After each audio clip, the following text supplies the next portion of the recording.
Toda aventura começa com um sonho. Já parou para pensar como era difícil viajar sem as estradas?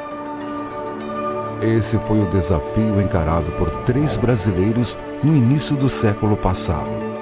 Eles sonharam em ligar as 3 Américas por uma gigantesca estrada, a Carretera Pan-Americana.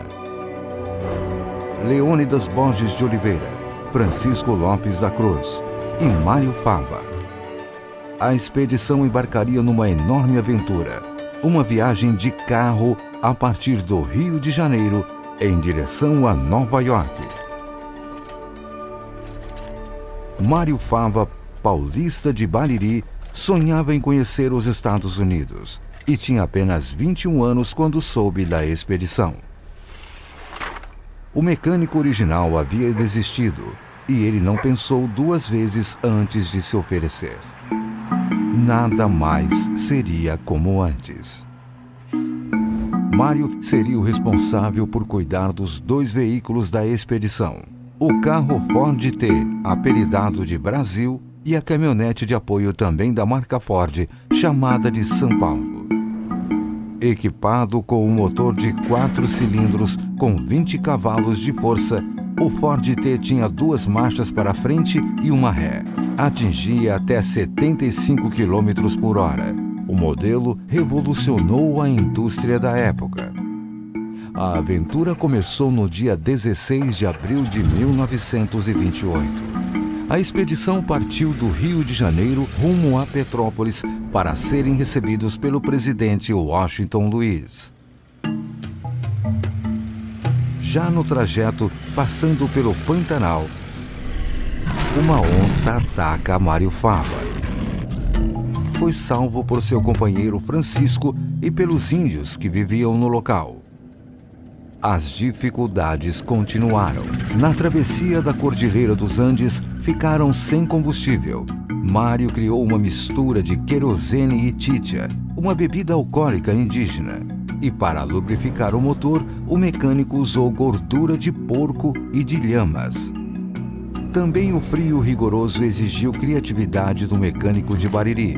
Para não congelar a água, ele esvaziava os radiadores à noite e os abasteciam novamente pela manhã.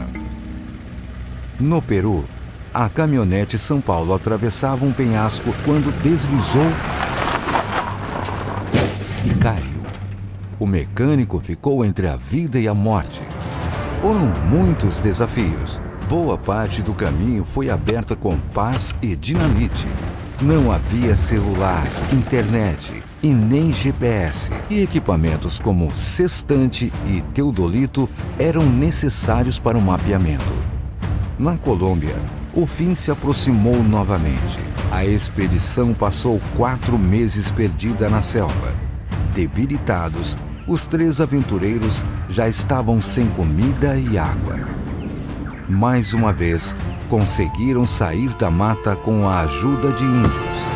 Para atravessar os pântanos do Panamá, os 2 veículos precisaram ser desmontados.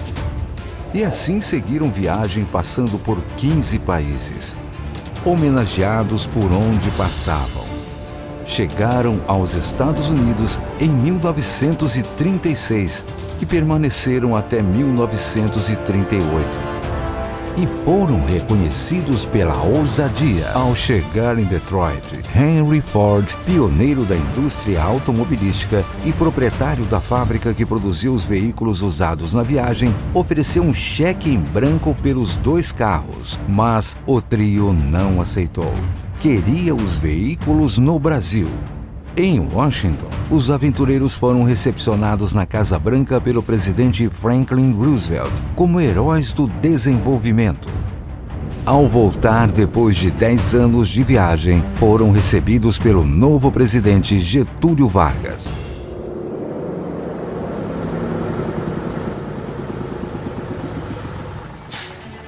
Mário Fava retorna a Bariri para reencontrar sua mãe. Ela, após tantos anos sem contato algum, perguntou por que ele demorou tanto a voltar para casa.